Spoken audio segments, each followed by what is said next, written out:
Please welcome Rebecca Bly.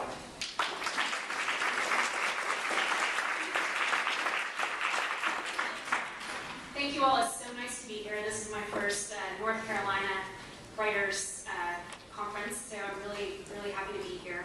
I'm going to read a couple of poems. I was going to read a long poem, but it's way too long for 6 minutes. So I'll read a couple of poems from my first book, Cottonlandia, and hopefully I'll have a second book soon called Presidio. So I'll read the title poem, which splices elements of a spiritual, lines from a spiritual little wheel with memories of my grandmother, and sort of starts to do the work that a lot of Cottonlandia is involved with, which is an interrogation, sort of being a white Southerner of privilege, and looking at my father's childhood in Albany, Georgia, during the Civil Rights Movement. So Cottonlandia. Little wheel, something gnarls in the blood, in our Arcadia of mayflies. We make wine from muscadines, little wheel turning inside my heart.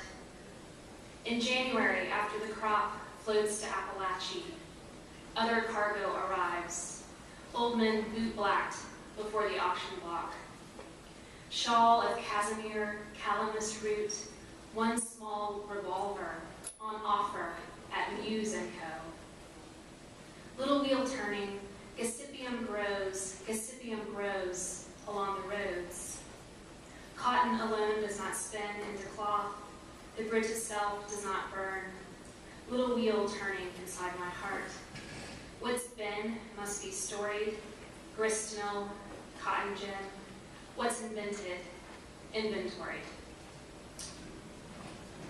So I'll read 3 poems from the middle section, 3 short poems from the middle section of Cottonlandia. This section is called Invention of the Cotton Gin. And it starts out with a quote from an elder from Shiloh Baptist Church in Albany, Georgia, named Mother Merritt. Knee bent and body bowed to the mother dust of earth, I am asking you this morning to look down on your children with your tender eye of mercy. And I'm asking you to come by here for a little while. So it'll be 1955. My father is kept by black women whose given names are mapped behind the Iron Curtain, Odessa and China. He doesn't know their last names or believe in boogeymen, since he broke Peter and the wolf and slept on the shards, as if shattering the resin circle meant wolves wouldn't roam. To educate meant instilling fear.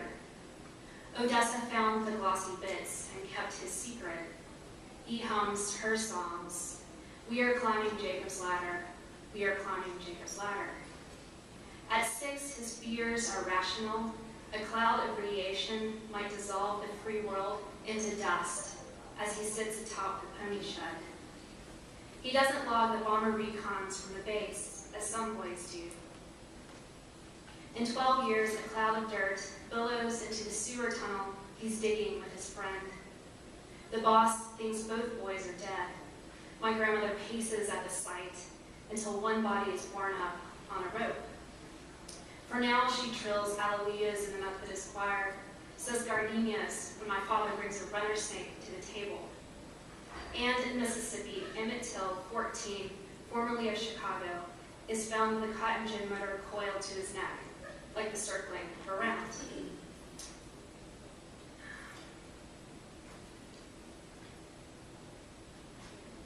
All right. Trying to find a humorous poem. But there's not one in this section, as you might imagine.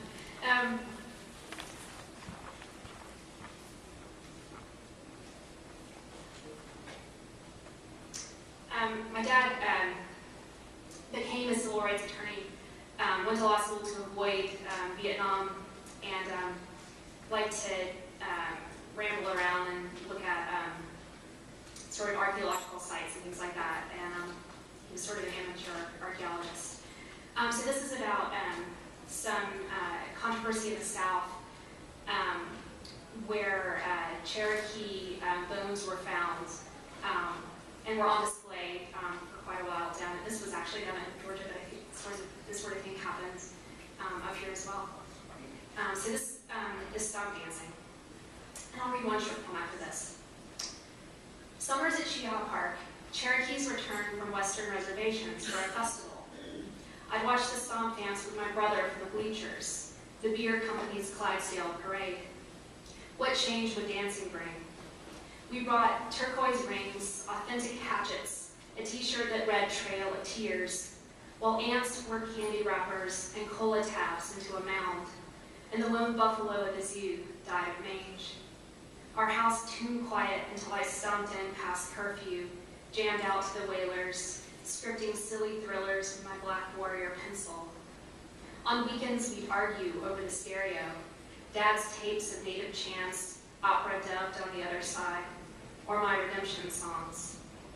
One summer, Seminoles raided the diorama at Kolomoki for their ancestors' bodies.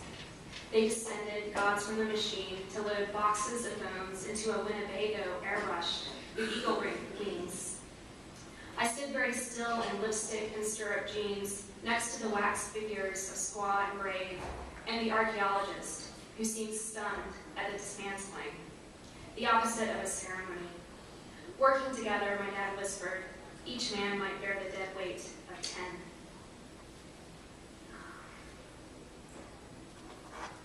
Okay, and so the third section of this book, I created a female golem character when I was living by myself in graduate school. So I thought we needed more female golem characters in the world. So I'll read the first poem from my only golem. Miss Nobody, sister twin, I bequeath red plastic funnels for breast, hair from the four corners of my bed. For your shoe, a stone that bruised my heel, razored blood, a dram of jealousy. I'll mortar you with muck from the river Flint, fixidant, a jigger of my lost drawl, everything I hate about myself. The 18-year fever coiled in my bones, a hitch in the lungs, left ear mold, and your stomach brick of cornbread, capers. For your nethers, a mollusk shell, fly trap, only part of the story. You're the ache and the cavity. Wired helix of hair, willowed furl rigged with polyester thread, taffeta rags, shredded energy bills. I'll feather your brow with mystical letters, Kabbalah kitten, my golem. Marionette, my maker and mask. I name you Mephisto. So thanks very much.